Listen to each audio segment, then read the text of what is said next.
Next is Senator Okiya Omtatah, who comes from Busia.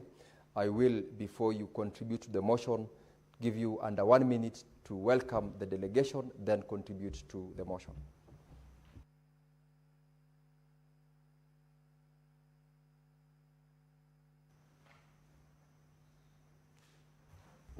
Senator Omtatah, you use the dispatch.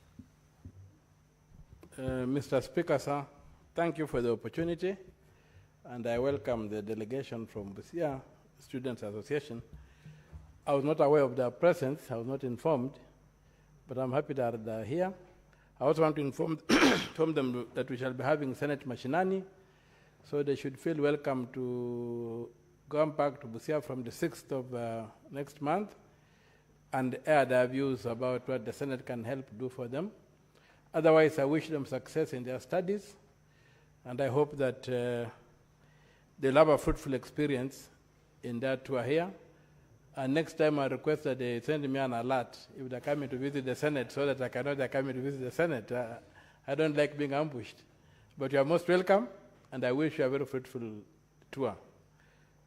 Thank you. Mr. Speaker, sir, I'll begin where my brother, Senator Sifuna, left when he referred to chicken. It's not a light issue that he said.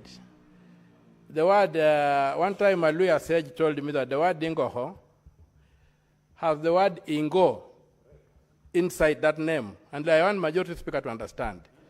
Ingoho has the first part is ingo, ho. When you see that bird, there's a home around there.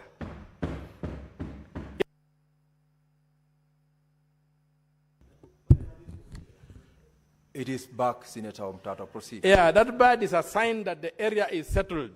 So it was not an idle statement that Senator Sifuna made. It's a very, very important cultural.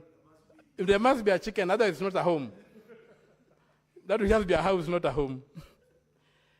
Now, I also would like to say that what the majority leader mentioned, that these houses are being built on public land.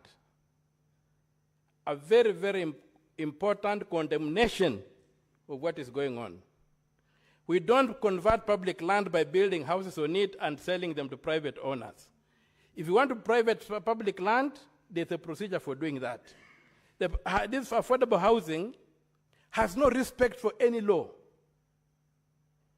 It's being done like we are in a vacuum. There are no laws in this country.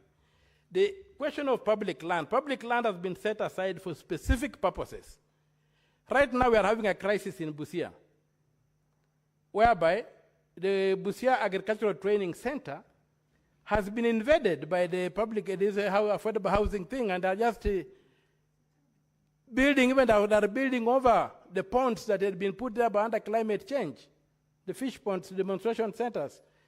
So ATC was set aside to be a university in the long run. We had Sangalo in Bungoma.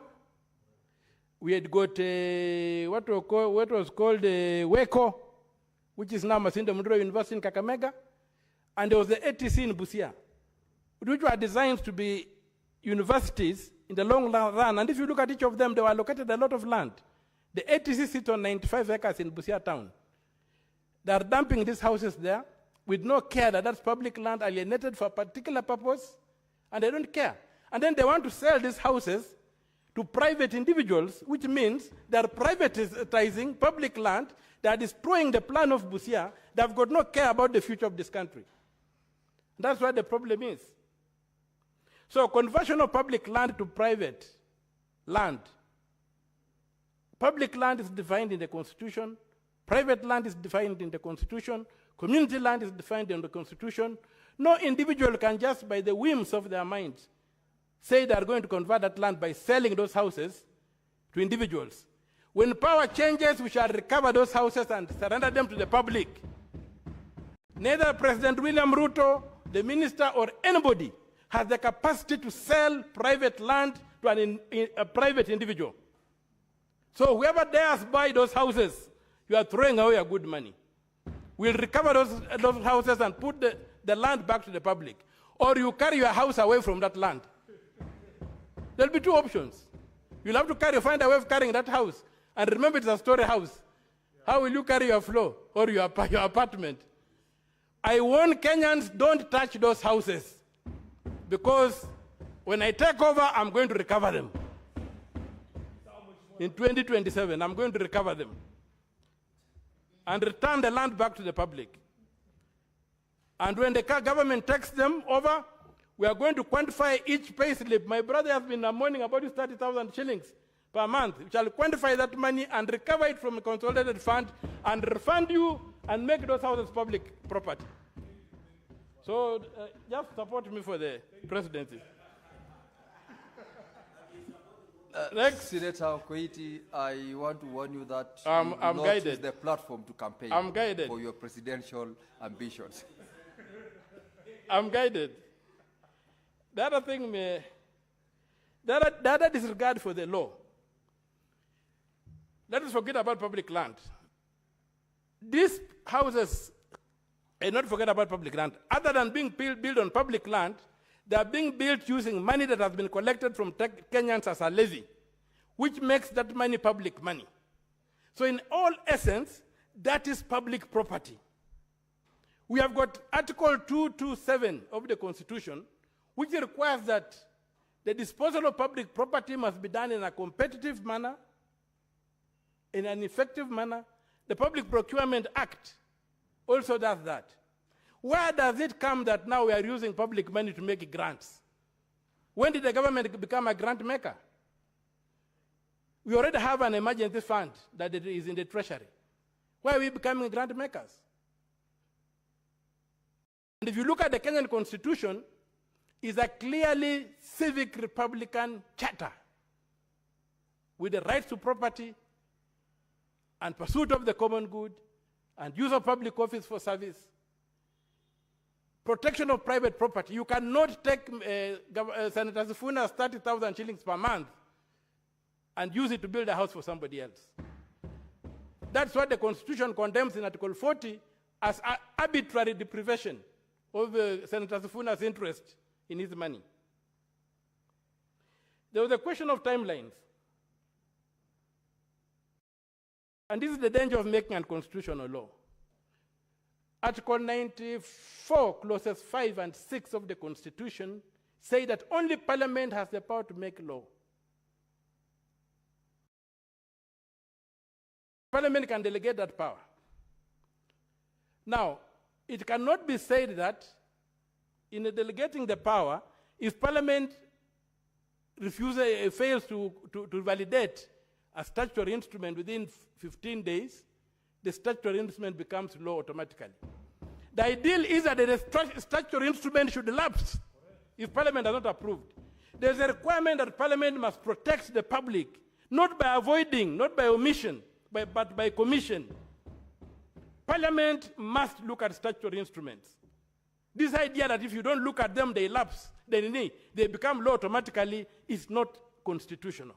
It violates Article 95, clauses 5 and 6.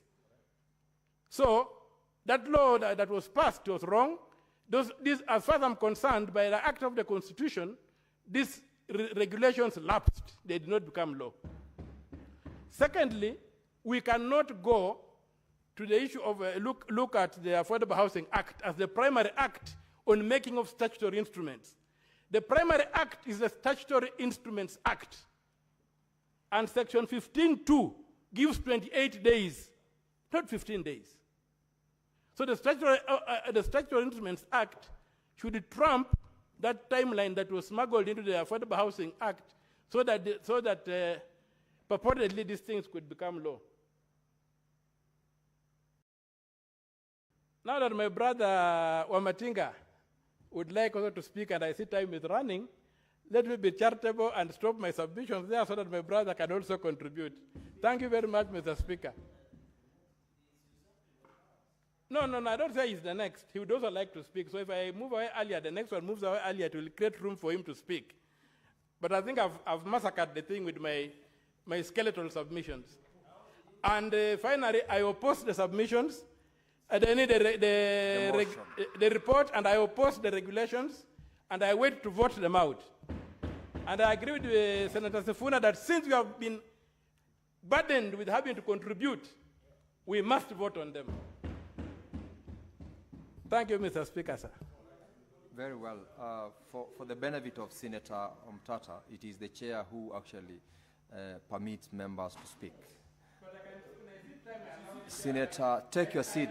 Take your seat.